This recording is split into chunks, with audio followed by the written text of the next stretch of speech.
사회 2 지문 분석 보도록 할게요. 특정한 사회현상을 분석할 때 우리는 사회현상에 대한 조사를 하게 된다. 사회현상 조사. 사회현상에 대한 조사는 사회현상 속에 내재되어 있는 인간의 행동이나 심리를 다루는 것이기 때문에 특정 방법이나 관찰 시점에서 다양한 외적 변수에 노출될 소지가 있어 오차가 발생할 가능성이 높다. 자, 사회현상에 대한 조사를 하는데 뭐가 발생할 수 있어? 오차가 발생할 수 있다는 거죠. 사회현상 조사에서 오차는 측정하려는 현상의 실제값, 즉 참값과 측정의 결과값 사이의 차이가 나는 것을 가리킨다. 그러니까 실제와 그 다음에 측정한 것 사이의 차이. 사회현상 조사에서는 측정하고자 하는 대상의 속성을 규명하기 어렵고 측정 도구도 완벽하게 개발되기 어려우므로 측정상의 오차가 거의 모든 경우에 발생한다. 그래서 우리 여론조사 같은 거 보면은 플러스 마이너스 5% 이런 것들이 있잖아요. 자, 이러한 오차 발생의 원인으로 몇 가지를 들 수 있다. 자, 첫 문단은 화제 제시했다. 자, 결국 화제는 뭐냐? 기억이죠. 오차 발생의 원인. 사회현상을 조사하다 보면 오차가 발생할 수밖에 없어요. 그 오차라는 건 뭐냐? 측정하려고 하는 현상의 실제값과 그 다음에 측정 결과값이 있겠죠? 실제값과 측정 결과값 사이의 차이, 이런 거를 오차라고 하는데 왜 이런 오차가 발생할까? 그 원인에 대해서 이제 조사를 하는 겁니다. 자, 두 번째 문단 볼게요. 먼저 측정 방법 자체가 잘못된 경우이다. 측정 방법이 잘못된 경우. 이게 이제 첫 번째 원인이네. 조사의 목적에 맞지 않는 방법을 사용하여 측정자의 의도나 측정하고자 하는 내용이 명확히 전달되지 않고 측정 대상자마다 이를 다르게 해석하여 결과가 왜곡되는 경우가 있을 수 있다. 예를 들어 소득을 측정할 때 명목 금액인지 실제 수령 금액인지를 명확히 하지 않으면 다르게 해석할 수 있다. 자, 둘째, 첫 번째 원인, 측정 방법이 잘못된 경우. 측정 도구와 측정 대상자들의 상호작용으로서 측정 도구의 익숙한 정도, 반응 형태 등이 오차를 발생할 수 있다. 자, 익숙한 정도, 반응 형태. 무슨 말이냐? 예를 들어 어느 학교 학생들의 영어 실력을 측정하고자 할 때 다양한 측정 도구를 사용하지 않고 반복적으로 듣기 문제만 측정 도구로 삼았을 경우 조사 대상자가 측정 도구에 익숙해져 첫 번째 시험보다 두 번째 시험 결과가 더 좋을 가능성이 높다. 이 두 번째 원인. 자, 셋째, 조사자와 측정 대상자 간의 상호작용으로 인해 오차가 발생할 가능성이 있는데 조사자의 태도나 조사자의 측정 대상자의 관계 등에 의해 측정 대상자가 영향을 받으면 조사 결과가 달라질 수 있다. 자, 이 세 번째는 조사자와 측정 대상자 간의 상호작용. 그러니까 이제 이들 간의 관계 같은 거라든지 이런 것들 또는 태도 이런 것들에 영향을 받는다. 무슨 말이죠? 예를 들면 조사자가 친절하게 설명하거나 조사자와 측정 대상자가 친밀한 관계일수록 보다 호의적인 답변을 얻어낼 가능성이 있다. 다음에 네 번째, 사전의 조사와 관련된 조건을 동일하게 정해두지 않으면 측정 시점이나 기간, 답변, 시간 등에 따라 측정 결과가 왜곡될 수 있다. 조건을 동일하게 하지 않아서. 이런 거네. 측정 기간이나 시간에 따라 측정 대상자의 경험이나 기분 등이 측정에 영향을 끼칠 수 있기 때문이다. 다섯째, 측정 대상자가 있는 환경에 영향을 받는 것으로 지역, 공간 상황 등에 의해 결과가 판이하게 다르게 나타날 가능성이 있다. 자, 두 번째 문단은 오차 발생의 원인이야. 측정 방법.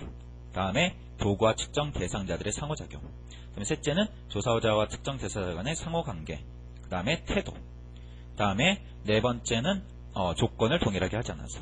다섯 번째는 측정 대상자가 있는 환경. 자, 이런 것들로 인해서 뭐 하게 된다? 오차가 발생하게 된다. 자, 두 번째 문제는 어렵진 않죠? 내용은 많은데 쭉 열거되고 있으니까 5가지 원인을 확인해 주면 되겠네요. 자, 그 다음 A 부분, 여기가 좀 어려워. 이상의 원인으로부터 발생하는 오차는 오차가 발생하는 유형에 따라서 체계적 오차와 비체계적 오차로 구분되는데 체계적 오차는 오차가 항상 일정한 방향으로 일어나 측정 결과가 참값으로부터 한쪽으로 편향되는 오차를 말한다. 자, 여기가 이제 개념 잘 잡아야 돼. 체계적 오차는 항상 일정한 방향으로 일어나 측정 결과가 한쪽으로 편향되는 오차. 따라서 측정 결과로 자료의 분포가 한쪽에 모여있을 경우에는 편향되어 있는 쪽으로 그래프가 높게 나타난다. 체계적 오차는 주로 지식 또는 교육, 정보, 경제 수준 등이 조사 내용에 체계적으로 영향을 미쳐 발생하는 오차를 말한다. 그러니까 너무 한쪽으로만 우리가 이제 조사를 한 거죠. 그러다 보니까 결과도 한쪽으로 편향되는 거야. 다음, 비체계적 오차는 측정 대상자의 피로, 기억 또는 감정 변동 등과 같은 임의적인 변수가 측정 대상자, 측정 과정, 측정 수단, 측정자 등의 일관성 없이 영향을 미쳐 무작위로 발생하는 거야.